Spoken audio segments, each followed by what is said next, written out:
My name is Dave Hollenbach, the host of From Embers to Excellence, a podcast that explores the many facets of leadership from the perspectives of some amazing people.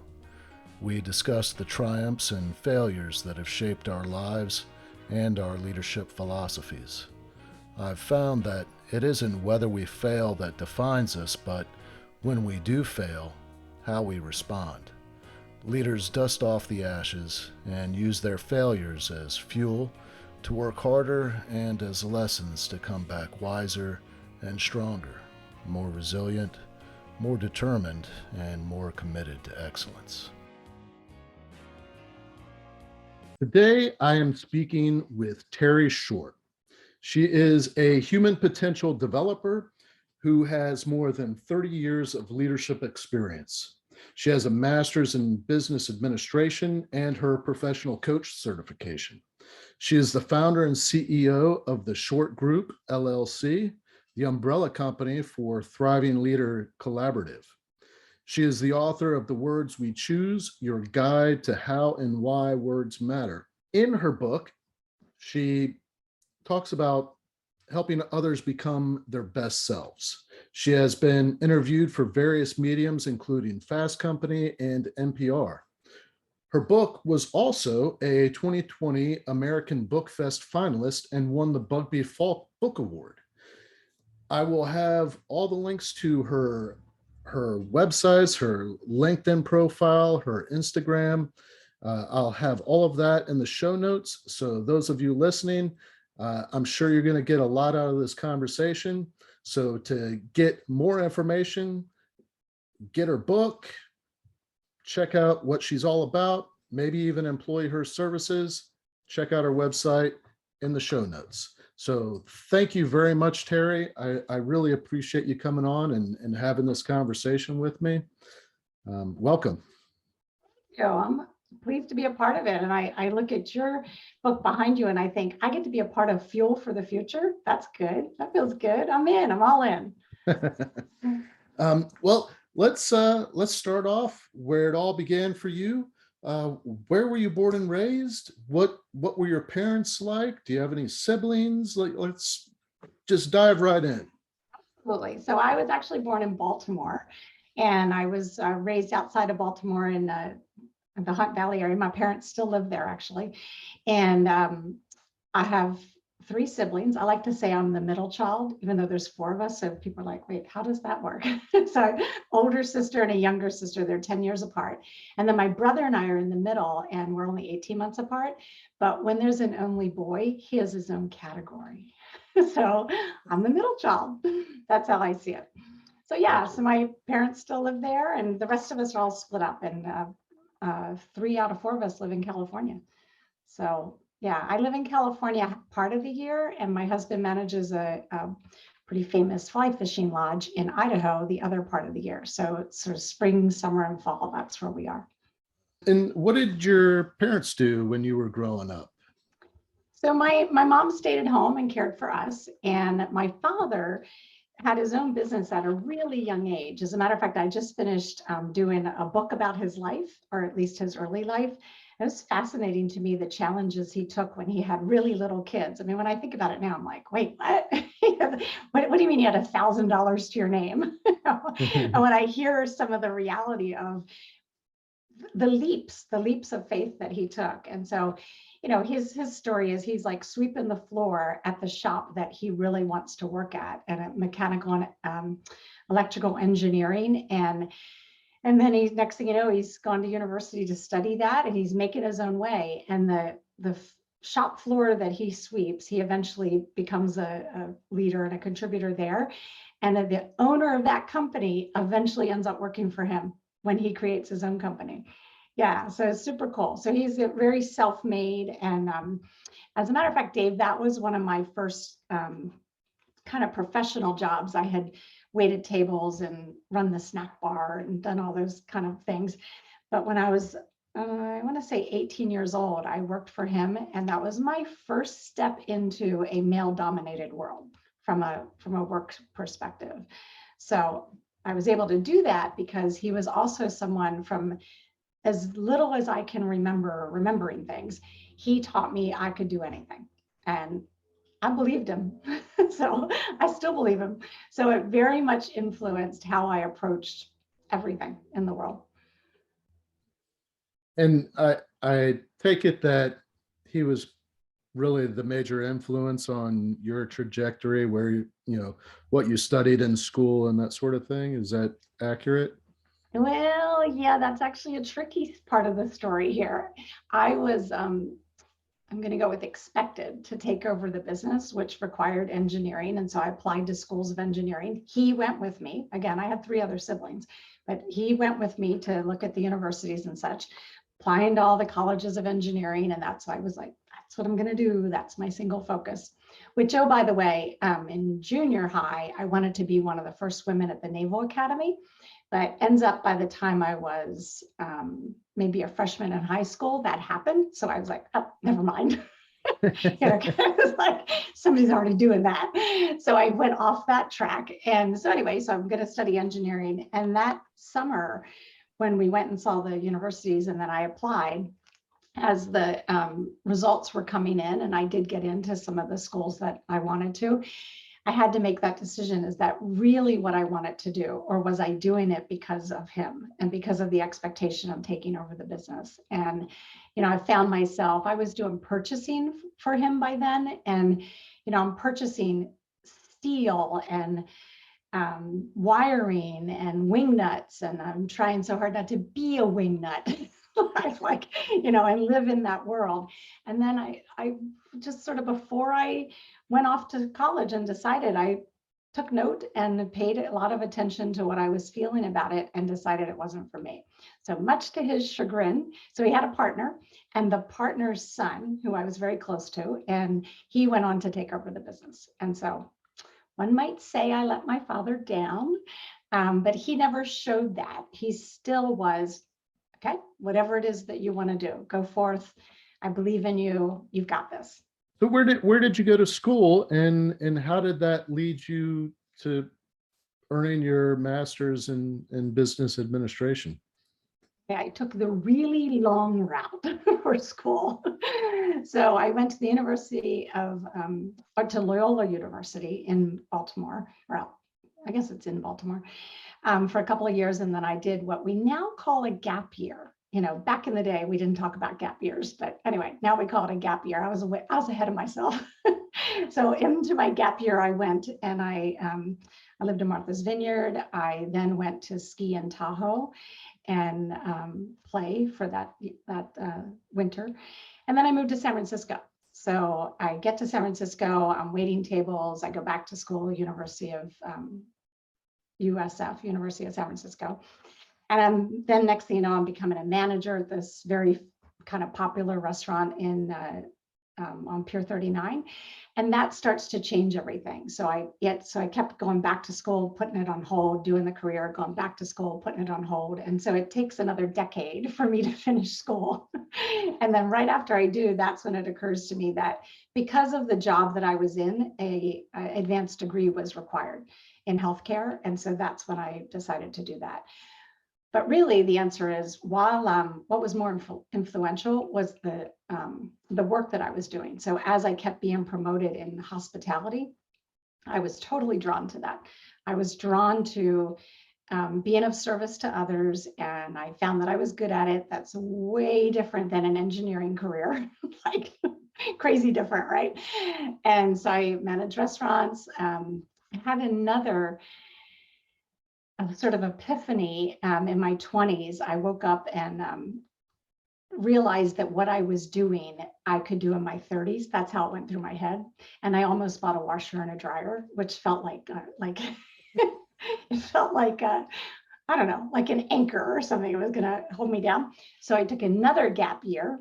And I went off to New Zealand and Australia and hitchhiked around or what have you, because I had that confidence that I could come back and slip right into what I was doing. And I did. So that's what that early hospitality career really added to the confidence that I had that I would be successful. And so I was in leadership like straight away. And so when I came back from New Zealand, I ended up with Four Seasons Hotels. And that was a pivotal point with my hospitality trajectory. Yeah. You mentioned healthcare. What, where's that transition come in? Yeah, that's a crazy thing. So ends up I'm doing hospitality. I'm loving it. I go from several years in Four Seasons, San Francisco and DC, and then I end up in on the Monterey Peninsula where there wasn't a Four Seasons. I choose to leave, and I end up at Pebble Beach Company where I meet my husband. And as he would tell this story, no sooner do I meet him than I say, I'm quitting my job. Well, first what happens is he has to quit his because I was about to be his boss. So he goes somewhere else. I stick it out for a little bit. And then because we're now going to start a family, I decide I want to have my own business and I want to train middle management, like leaders. Those are the leaders that like never get any training. And I just felt so passionate about that. So I thought, well, I'm going to quit my job, get this business started and have that underway. But as I have children, and then I'll be able to work on my own from home. Again, ahead of my time, work from home. It's like, yeah, I got this. So I do that, and I do that for 15 years, 95 to 2010. While I'm doing that, in the middle of doing that as a consultant, I open and operate the largest guest hospitality, or the largest guest ranch in the state of Montana. So now we live in Montana and life is good. We're like enjoying all that there is to do in Montana. And by way of sitting on a board with another board member who is the chief medical officer of the small hospital, one of the small hospitals in Missoula, Montana, he kept bugging me, you got to come work for the hospital. You got to come work for the hospital. And I'm like, wait, what? Like, I don't have any experience in that at all. But what he wanted was my leadership experience. He wanted my expertise in serving others and improving engagement. So I come on as a senior leader to improve the physician, employee, and patient experience and how to pull all three of those things together so that the hospital is delivering better care, basically. So that's how I get into healthcare. Caveat would be, I probably took the largest pay cut in the history of pay cuts, but it was worth it. And why it was worth it is I had been spending all of my sort of my expertise, my skill to serve others, but that was really sort of the rich and famous. And I operated in that space in hospitality that was like the highest echelon, and now I could use those skills to serve the most vulnerable. So I was all in, and that's how I transitioned to healthcare. And then that's when you decided to get your MBA? Yeah, before that, like as sort of during that thought process of doing the transition. So yeah, so I'm at the hospital and I was confident that I could fix what they wanted me to fix and be a part of the team, that it wouldn't take too long. And so I knew that like 18 months in, I would want to be transitioning to something else. And that's when I start like understanding what would be required. And I end up with a company that really wrote the book on the patient experience called Studer Group. And I end up working for them and traveling. I traveled and now I'm coaching hospital leaders nationwide. And I was more West Coastish by choice, or let's say west of Denver. But yeah, so I got super passionate about that. Here I am in my sweet spot coaching people, and I'm coaching them to be better leaders to improve the physician, employee, and patient experience, which it was a really, really cool job. And from there, I end up with HCA and at a corporate position, same responsibility, but now much bigger impact, right? HCA is the largest healthcare provider in the United States. So one of the things that really stands out to me is your sense of confidence, your ability to transition fairly seamlessly. And I feel like that's a level of confidence that was really developed in you early on. And a lot of the leaders that I've interviewed, you'll have these stories of, making big mistakes, crashing and burning, losing businesses, losing their jobs, losing their careers, and having to really pick themselves up, dust themselves off. And that's when they have that realization, like, I'm tougher than I thought I was. Whereas, you're one of a few that I've interviewed that seem to have already had that knowledge, like, I'm pretty dang tough. Bring it on. And would you say that that really comes from, your early life, or did that really grow in you as you worked your way through your professional career? Excellent question. And it's one that people kind of dance around what you just said nicely about, that what people ask me, like, straight up, what was your biggest challenge? How'd you overcome it? So a couple of things. Yes, my parents might say I came like out of the womb with the confidence of 10 people or something crazy like that. Maybe. But I don't believe that. I believe that it's all developed. Like everybody's sense of confidence is developed over time, either from something traumatic or something big that happens, or a series of smaller things. Now, there were things in my life that another person might go, well, that's a huge challenge. And I just didn't see it that way. So that's part of it. So I've got the father telling me, you can do anything, building my confidence up from ground one, right? And then what I still do differently than a lot of people is from a minor thing to a major thing, a life challenge, a business challenge, anything. I've somehow built the ability to, I say, practice the pause, to pause and to reframe the situation. I could have a title like the Grand Reframer. Like, I'm the Grand Reframer of situations. So, so something happens and I say to myself, there are three things that I say to myself when something happens. Hopefully your listeners will find this as a key takeaway. The first thing I say is, what's a positive about this? So I am the eternal optimist. So it's typically easy for me, even when like things are burning down, I'm like, oh, well, at least it's starting to rain, like whatever. Like, I'm going to find that one positive thing. So I challenge myself to say, what's a positive or maybe three positives that will be born out of this? Or this horrible thing just happened at work, or we're laying off 100 people. What's a positive? And I always force myself to say that, to what are one or two or three positives. The next thing I ask myself is, what can I learn from this? Even this most horrible thing that's happening at the company or in my life, what do I stand to learn from this? Even if I don't see it right now, what's the potential for learning in the future? And then the third thing I say to myself is, based on the positives and the learning, be it right now learning or potential learning, how do those two things inform the third thing, which is how I respond?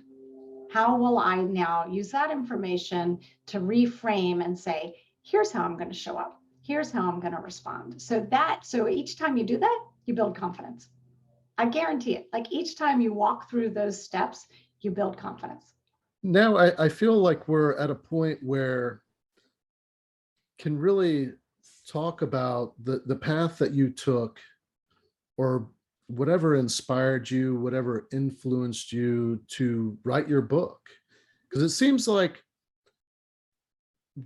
you wrote your book based on things that you already knew and had been teaching others already. That's the impression that I got. Is that accurate? It is. It is. And my book is completely, it's 201 pages of common sense. That's how I see it, right? So it's a lot of common sense. And as I go, whether it was in hospitality or healthcare, I became more and more sensitive to the words people chose, the things people would say.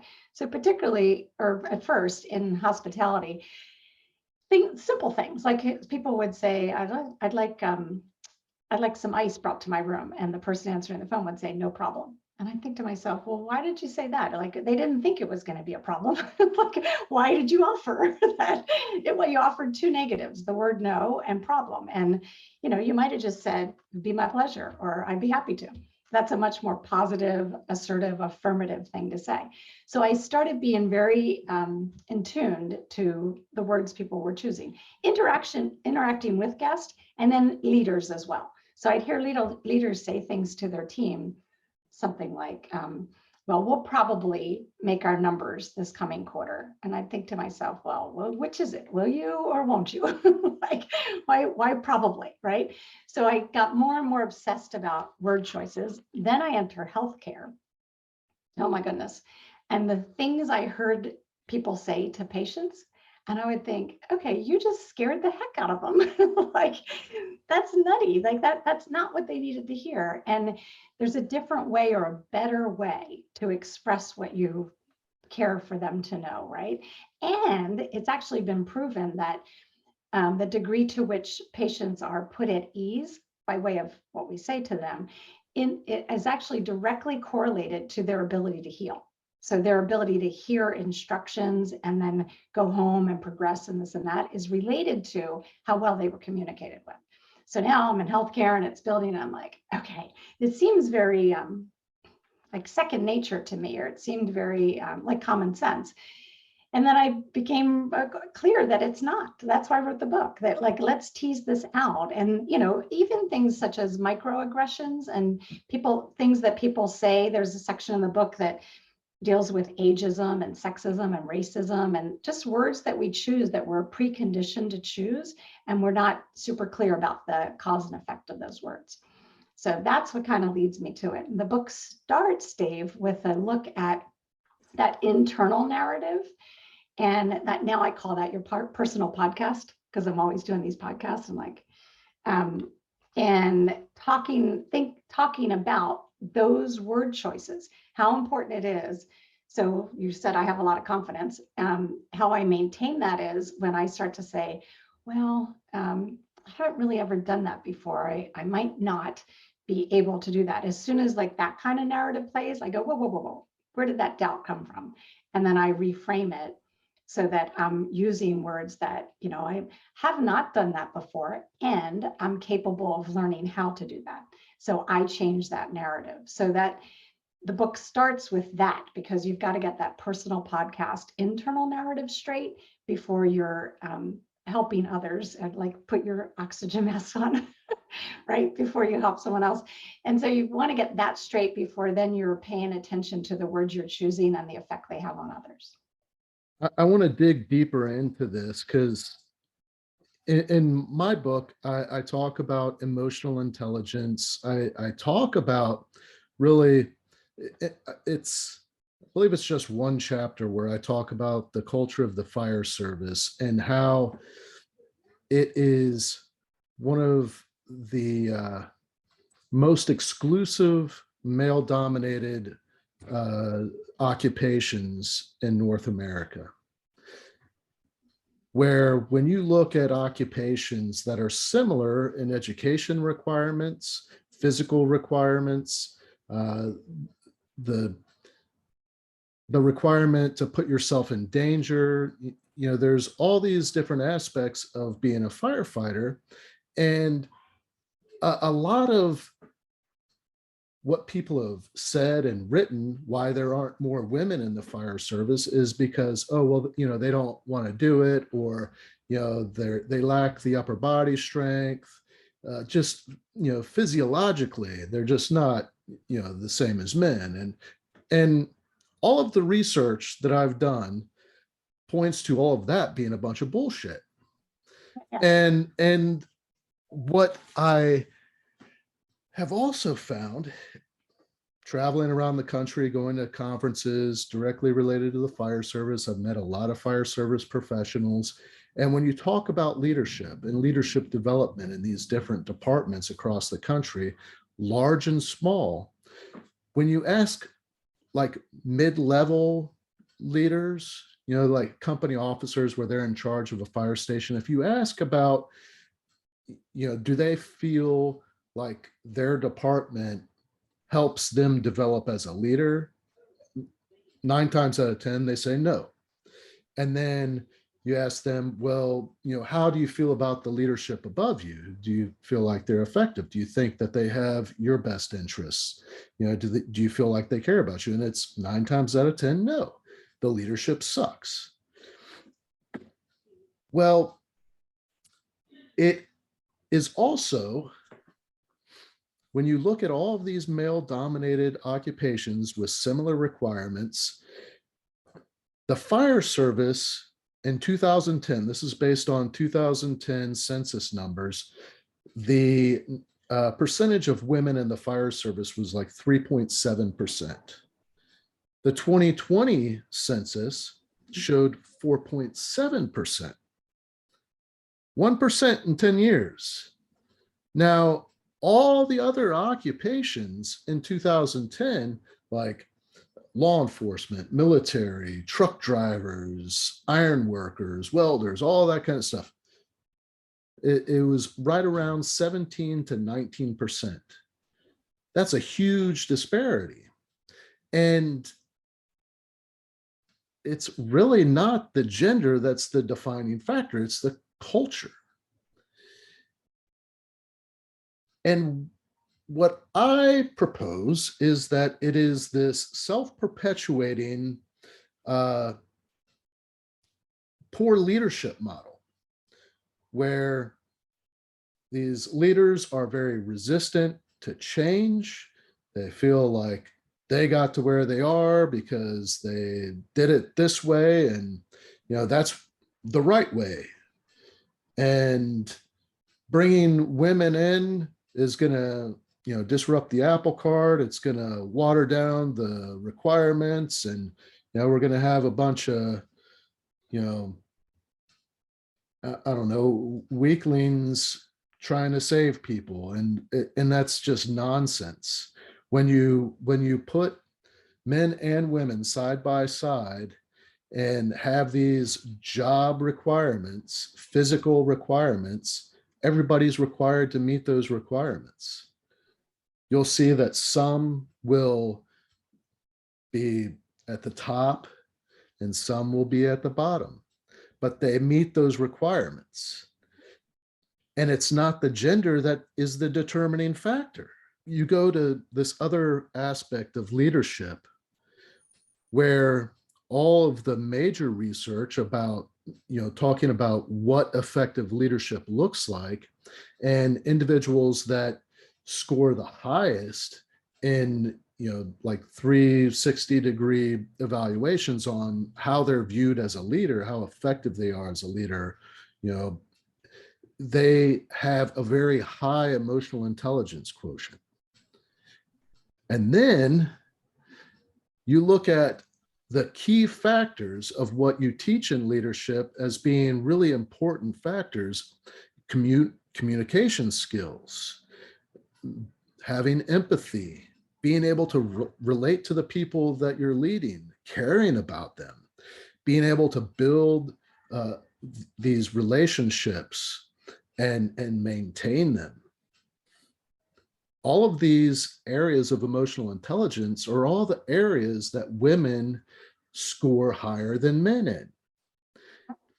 And when you look at male-dominated organizations that lack, any real representation from women in these leadership positions, you'll find that they have these toxic leadership environments. It seems like there's a huge correlation there. So if the culture in the fire service was one in which they would embrace more women, effectively mentor them, really create an environment where they can experience success to the same degree as the men, you would have more women attracted to that occupation. You would see leadership development improve across the board, not just the women, but the men. And I just think it would just be such a better work environment for everyone. You see performance, all that. And so what got me on this was what you were talking about is how words matter. And really having that sense of, how am I being received? Having that awareness to adjust the language that you use so that it's more it's a better experience for everybody all around. And then that negative self-talk, that instead of having that negative self-talk, being able to reframe things like you're talking, I just feel like your book is what every leader should be reading. I have a funny story for you, Dave. Actually, as you started saying this about the fire departments, I don't even know why I didn't think about this on the pre-call to talk to you about this. So I've done coaching for exactly one fire department, huge. Let's just say they're in a very large state in the South, and it's a huge area.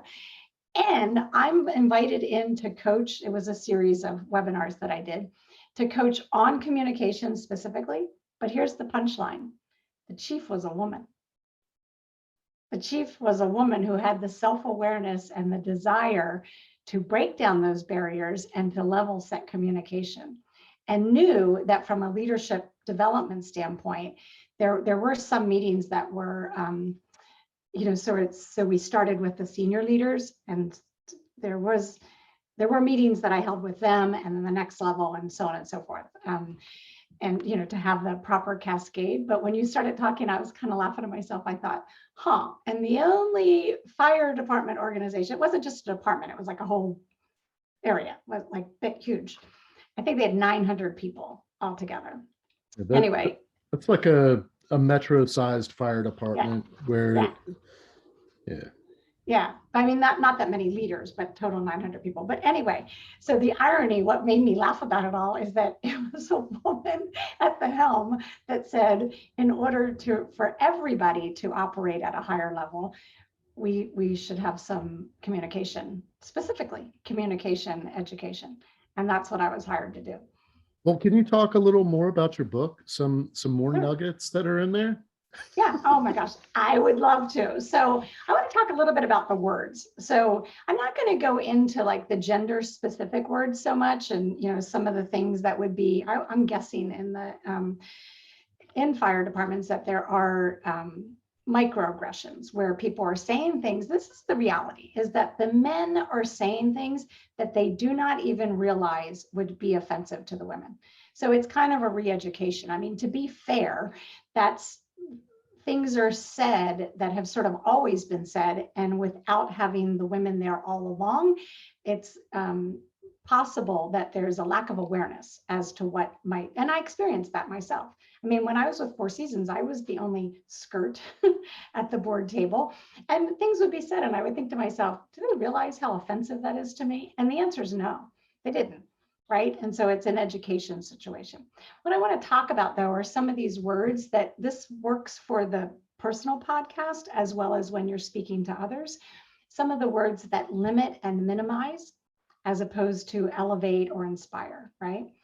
So I threw out there before that, probably or might or try, all those words, like that's where I quote Yoda, there is no try, do or do not, right? So eliminating those words and filling them in with more assertive words. We can, we will, not might or probably or try, but really very assertive. Can, will, and absolutely no should. So this is something that I suspect shows up occasionally in your world. Is when we're grounded in how things have always been, then we start to talk about we should do this. And whenever one says, particularly when a leader says we should do X, what goes through my mind is, okay, well, why is that? And if you're choosing to use should, then you must not own the outcome, because you're choosing a word that indicates somebody else or something else has driven you to do that. Like you're doing it on behalf of someone else or something else, right? I should do this because so-and-so said so, or the boss said so, or what have you.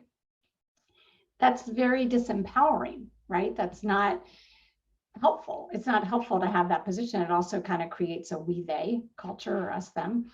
And so eliminating should and filling it out in with what you really do own. We will do this, and here's why, by all means, provide the why. and not backing away from what you perceive should be done. And if you can't, this is key. If you feel that you can't and you're saying should because you don't own it, you don't believe in it or what have you, then go believe in it. Then go figure out why this decision was made, or this is the way that it's going down, right? Go inquire until to the point that you can own it, right? So let's see what else. But oh my gosh. So this is one actually that I think women are more sensitive to, let's say, than men. When somebody's talking, like, let's say you were telling me a story and you're talking along, and first of all, if I insert but after whatever you're saying, that's almost an interruption, right? Because you're saying your thing, and then I go, but, and then I want to say my thing. And so I've severed, I think about it like scissors. I've severed what you just were talking about. And I've gone off into what was important to me. I can do that all on my own too. I can say, I'd like to share an update on the project that we've been working on, but we're going to definitely have to add more people to this. So now I've said, this thing's kind of important, but now I've cut it and said, this other thing's even more important. Whereas I could extend it and I could say, I want to share an update on the project we've been working on, and that'll lead to a conversation about additional resources. Now I've been more assertive. I've extended it. I've added more of a collaborative approach. And even if you were talking and I had something to add, I would listen, and I might paraphrase part of what you said and then say, and that would open up an opportunity for us to also do such and such. There's no need for me to say, but there's no need for me to cut it off, right? So those are some of my key ones. I have more. Shall I keep going? Yes, please. Okay. If. So in the last 2 years, we've spent a lot of time, like once COVID hit, this got worse. And it's probably always been bad, but I got more sensitive to it. People started talking about if I ever see my family again, if we ever travel, if we return to the office. I mean, you name it. We got like if, because there was a lot of uncertainty. Again, when I heard leaders leading with if, I would think to myself, so how elevating or inspiring is that for you to choose if? And what's lost, or what harm would come in choosing when we return to the office, when we travel again? It's more hopeful. It's more positive, it's more assertive, right? So those are sort of switch up words. Talk to you about should. Pretty, this is kind of a, goes along the uncertainty thing. I'm pretty sure that this will happen, or I'm pretty certain. Well, just be certain. And if you can't, if you're hedging because you're not certain, then use a percentage. I'm 75% sure. Doesn't that feel better? If I said that, then I'm pretty sure. Yeah, it does. It doesn't serve. This is what the filter that goes through my mind when I'm choosing my words is, what purpose does it serve? And is it aligned with what my intention is? So that's what I'm thinking. And the whole premise of my book is, we have what's in our heart. Oftentimes at work, that doesn't show up. We don't let that out. But we have what's in our heart. We have what's in our mind. So like intellectually, I got like this information going on that I want to share. When I marry the two, when I pause long enough to consider what's in my heart, my intention, and what's in my head, and I marry the two, then I allow what comes out of my mouth to be on point, much more on point. How did you compile all of this? I mean, it had to have been like years and years of saying, oh, there's another word that needs to be fixed, right? No, it took a year. It took 1 year. What? Yeah, that's funny.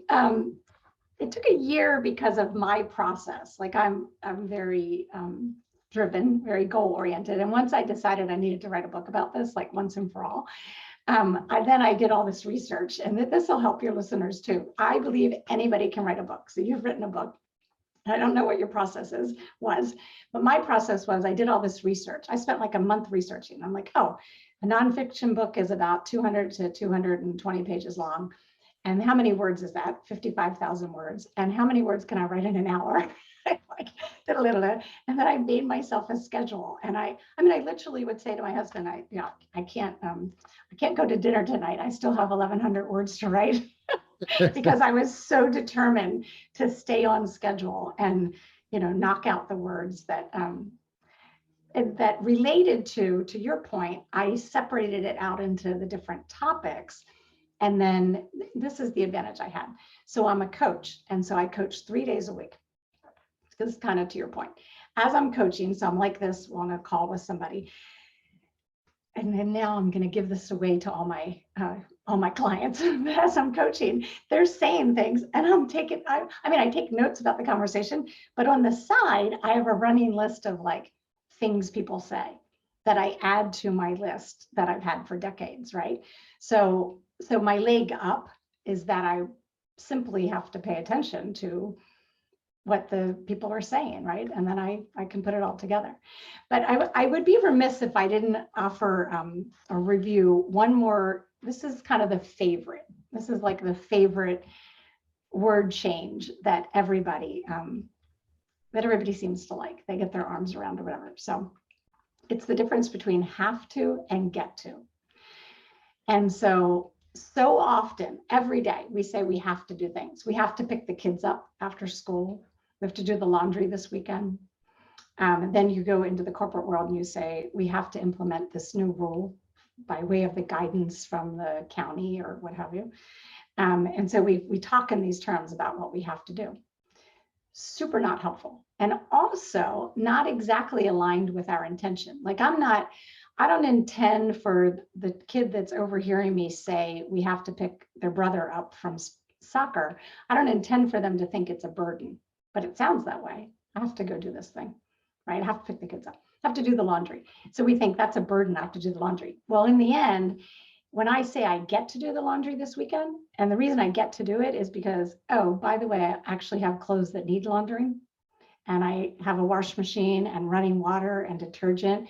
And I get to, come Sunday, have fresh clothes because the alternative exists, right? So it does. And now it makes me more grateful. And so when I turn things from that's a simple one to what we get to do in the workplace in order to serve others, in order to create a product, in order to serve clients, what have you, it changes everything. It changes the culture. It changes how we feel about what we're contributing, what we're showing up and contributing. And I had in the book, I talk about a CEO of a hospital system in Colorado that I coached for several years. And that was how single-handedly, Dave, that's how he turned the morale of his organization around. He didn't tell people you should start saying get to instead of have to. He didn't say that at all. He took my coaching and he did that. He started speaking. We get to keep our patients safe by implementing this new requirement from the government, right? From the governing body.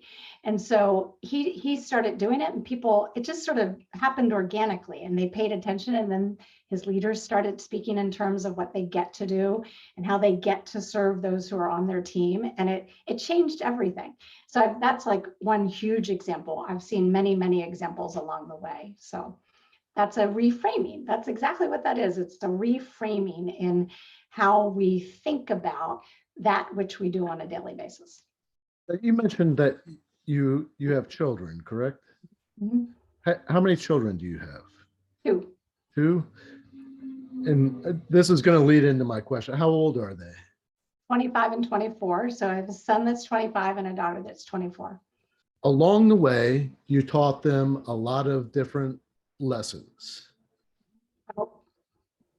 What do you believe was the most important lesson that you taught each of them? Were they different lessons or were they the same and of equal importance in your mind? And I think it's great that it was a male and a female because a lot of times we view them differently in how we approach teaching them about life. So I'm super glad you asked me that. Okay. I'm passionate about this. So I read a book early on called Reviving Ophelia. I actually talk about that. I reference that book in my book. It's specifically for parents and teachers and caregivers of young girls. And it's about word choices and how those word choices affect their self-esteem and therefore affect them as they grow. There are similar boy-related books that none as good that I found. And so anyway, so I took that all to heart. And so here I have these toddlers. We lived in middle of nowhere, Idaho at the time. My husband was doing the fly fishing lodge then too. And they spent a lot of time in the minivan. So you're driving down the road. This is what I learned from the book. Driving down the road and I'd see a big backhoe or some big Caterpillar truck in a field or, on the side. Initially, I'd want to say, hey guys, look at that guy in the backhoe. And then I would think to myself, why did I assume it was a guy? So I started changing that. And I'd say, hey, look at that person or look at that gal. And they go, Mom, that's not a gal. And I'd say, well, it could be, right? And we'd have that kind of conversation. So it started very young in not, I very intentionally chose words that did not pigeonhole them into these are the boy things and these are the girl things. I did raise very much a tomboy daughter. I was very much a tomboy, so that's what I knew, right? So that part didn't come too difficult for me because I didn't see that or feel that differentiation myself, which is also born out of my brother being 18 months older than me. So we were like this, right? So I didn't feel the difference. Like whatever he could do, I could do. Like obviously, that was the world that I lived in. So did my daughter. Anyway, to your point, my husband and I very intentionally are doing this. So now he's working this half year fishing lodge. The other half of the year I am doing my business. And so one of us is always with them. And then we homeschool them through the 6th grade. And so we had a lot of one-on-one time with them to impart this. And then once we moved to Missoula, Montana, and he stops the fly fishing lodge, he's the stay-at-home dad. So on top of all that, we're modeling that there is anybody can do any of these things, right? They're just not, we have not modeled for them a clear differentiation between male and female and such. And so that's been our biggest influence on them and who they are. And so I like to think that our son he communicates very well. I mean, sometimes he says things to me or talks about conversations with his girlfriend. I'm like, seriously? Like it's beyond my expectations. Because he goes to a deeper level than even my husband and I would have when we were his age. So part of that, I think, is this new generation is much more in tuned to how they feel and to expressing themselves. And then a second piece of it, I think we would take a little credit for how we raised them or how we imparted that. I have a 15-year-old daughter, and I always try and get little bits of advice. I feel like I do a pretty good job. I feel like I'm a pretty good dad, but I always try and get better. Well, I just bent over and picked up my book because I'm gonna give you some get better. All right. So I talk in the book about framing our questions. So I know I'll get to wrapping it here. Framing our questions so that we get a better response. So we don't get a yes, no answer and we don't get fine. Like you have a 15-year-old, you're getting a lot of fine. There's a lot of fine going on now.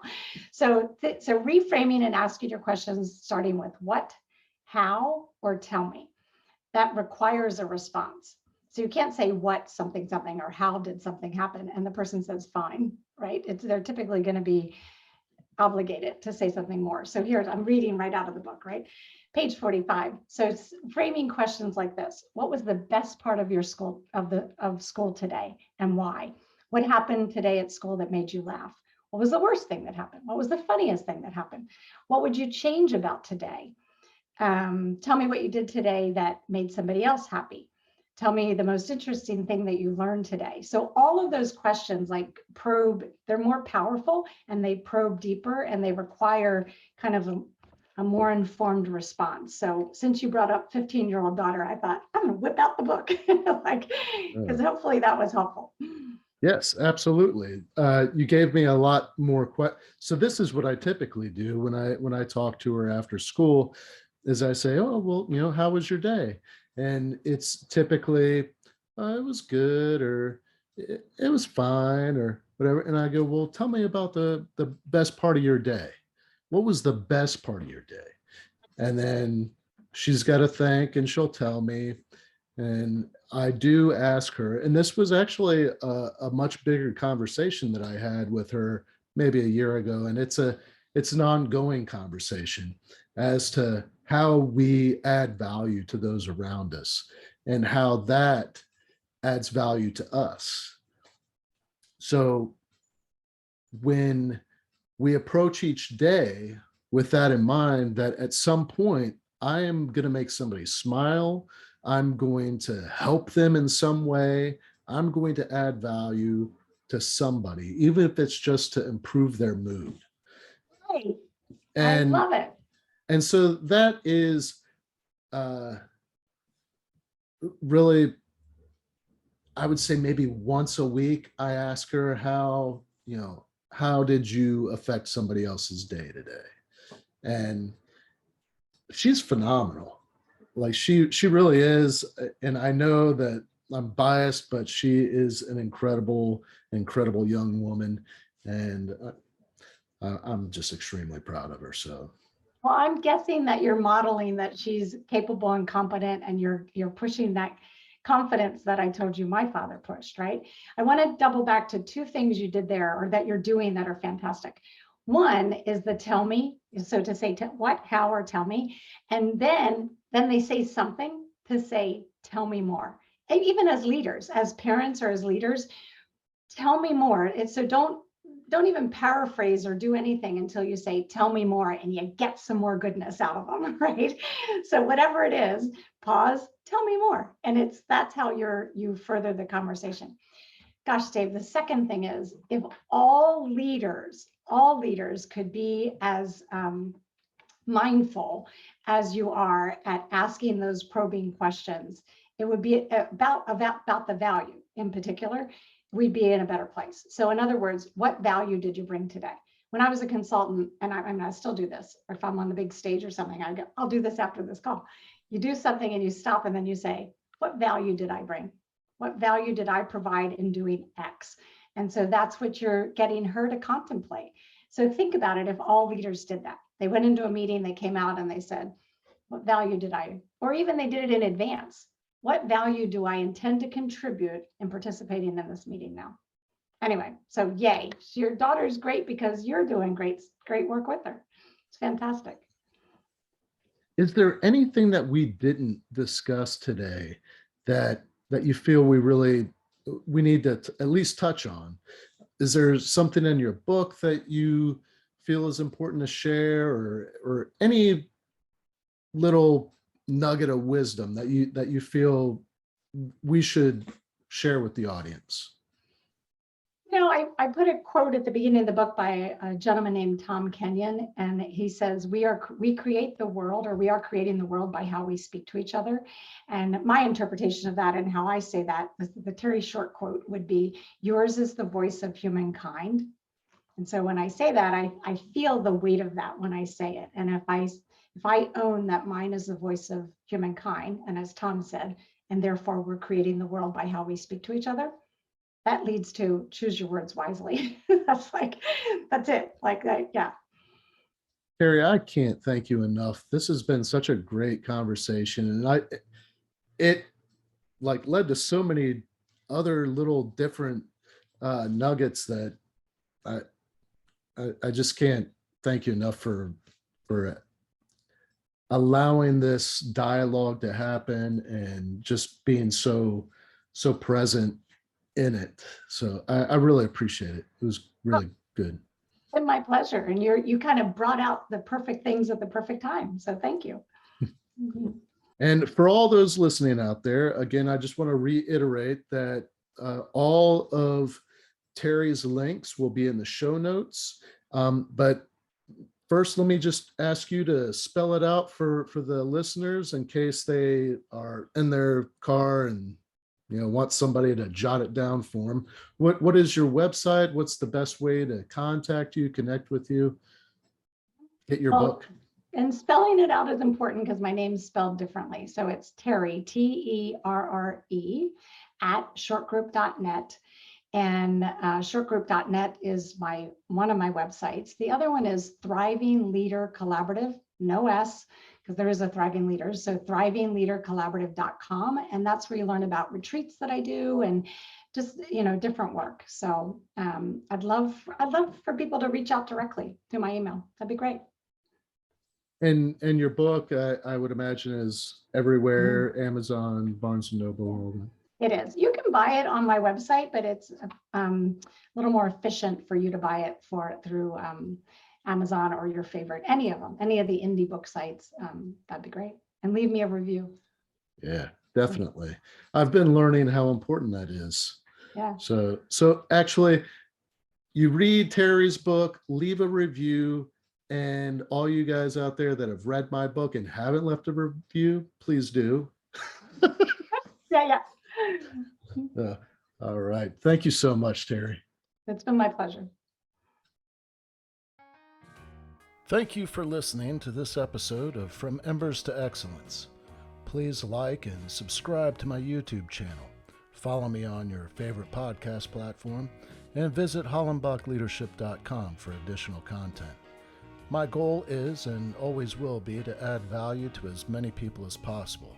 So if I can be of any assistance to you or someone you know, please connect with me via email or on one of my social media accounts, linked on the homepage of my website. Remember, our failures don't define us unless we let them, and the only true measure of a leader is the success of their team.